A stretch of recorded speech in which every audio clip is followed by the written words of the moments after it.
Memorization of your results by implementing the methodology. It takes hardly again where you have to go for the scope.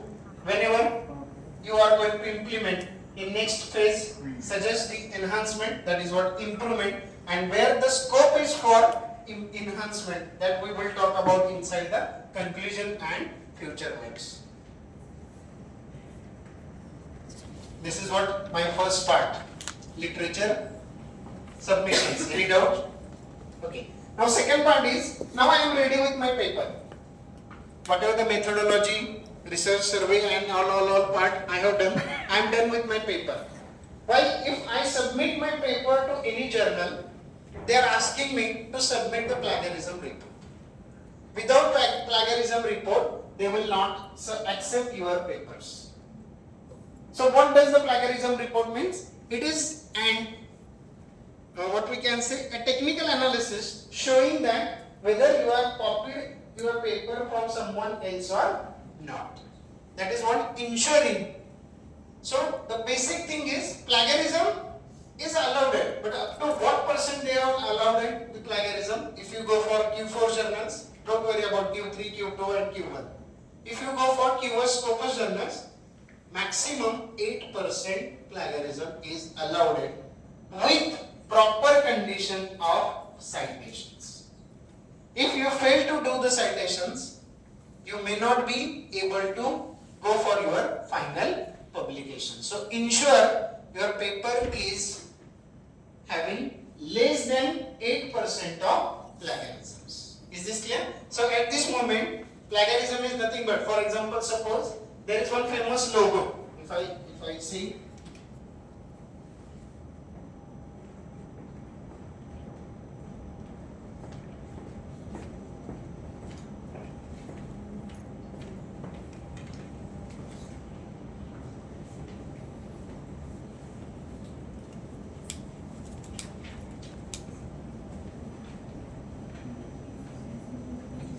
can I use this same logo for my company?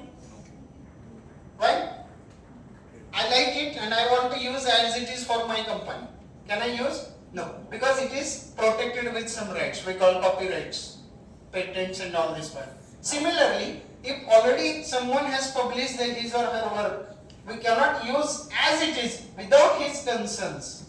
So if you are trying to use his work in your publications, that will be treated as you are not following the proper citation methodologies. So how many ways we can give the proper rights or proper ways for the citation? That part we will discuss.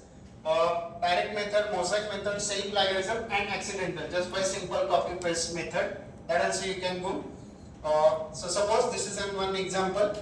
Artificial intelligence improves healthcare. This is the simple original statement, and as it is I have used. I have not given any citations. So this comes under the category as you have just simply copy pasted, which is not allowed. Which is not allowed. There are again ways to change this. There are different ways to change this that we will discuss. How to avoid the plagiarisms. The simple method, we have used Amazon A to Z. Similarly, you can use copy pasted like the formats without changing the meaning. Simple synonyms, similar words, copy paste, you can change it. This is the simple way. Paraphrase it correctly. Or the simplest method to avoid the plagiarism is cite source. You use proper citations to the references. If you give the references, correct references, automatically your plagiarism goes down. This is the simplest method. Then, is similarity and the plagiarism both are same? No. Similarity is different. Like English, he was doing the work. Similar way, you can paraphrase it. But if the meaning comes again same, will be treated as simple plagiarism parts. So we have to avoid that parts. So similarity versus plagiarism, again creating a problem. So simple, try to avoid, use the words as it is.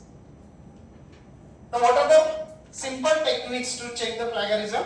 So I request each one of you to note down. The first simplest part is The famous one is, you can use the software called as what, Turnitin, TUR